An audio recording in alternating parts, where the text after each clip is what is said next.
बिस्मिल्लाहिर्रहमानिर्रहीम। अस्सलाम वालेकुम व्यूअर्स, वेलकम टू टीएससी। मैं हूं अदील मंसूर। आज हम आपसे बात करेंगे क्या पोटेशियम की कमी से शुगर हो सकती है। तो हमारे चैनल को सब्सक्राइब कर लीजिएगा और बेल आइकन को भी प्रेस कर दीजिए।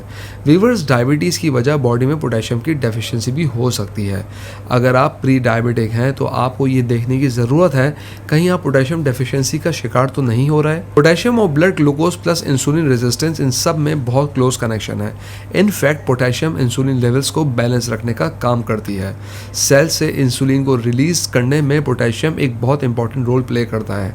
अगर किसी वजह से बॉडी में पोटेशियम मुस्तकिल लो रहता है तो ग्लूकोज बढ़ने की वजह से आहिस्ता आहिस्ता डायबिटीज डेवलप हो सकती है। ब्लड प्रेशर के मरीज अगर डायूरेटिक मेडिसिन लेते हैं तो ये अद्वियात पोटेशियम को गुर्दे से ज़ाया भी करती हैं।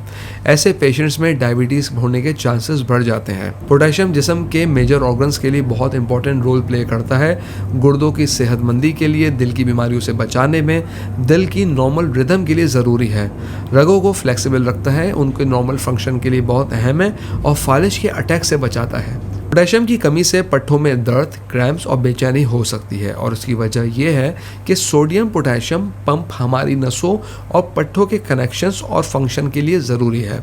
अगर ये पंप सही काम नहीं करे तो मसल्स वीक होने शुरू हो जाते हैं। ज़रूरी नहीं है कि ब्लड प्रेशर के मरीज़ भी पोटेशियम डेफिशिएंट हों। यही डेफिशिएंसी आम पब्लिक में भी हो सकती है।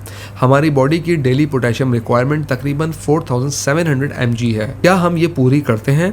अकेले सिर्फ एक केले में 300 mg पोटेशियम होता है। कोशिश करें कि ऐसी ग़िज़ा भी अपनी डाइट में शामिल करें जो ये रिक्वायरमेंट पूरी कर सके। मसलन आलू, हरे पत्ते वाली सब्जियाँ, एवोकाडो, तरबूज और ब्रोकली वगैरह। टाइप 1 डायबिटीज़ वाले मरीज़ अगर अपनी इंसुलिन को स्ट्रिक्टली मैनेज ना करें तो उनके खून में कीटोन्स बढ़ने लगते हैं और कीटो एसिडोसिस हो सकता है जो एक जानलेवा कंडीशन है। ऐसे पेशेंट्स को जहां लाइफ सेविंग मेडिसिन दी जाती है वहां पोटेशियम भी दिया जाता है। एक तो एसिडोसिस की वजह से पोटेशियम सेल से ब्लड में और फिर यूरिन में लूज होता है। सेकेंडली, पेशेंट को मैनेज करने के लिए जब इंसुलिन और फ्लूइड दिए जाते हैं तो मज़ीद पोटेशियम खून में कम होने लगता है।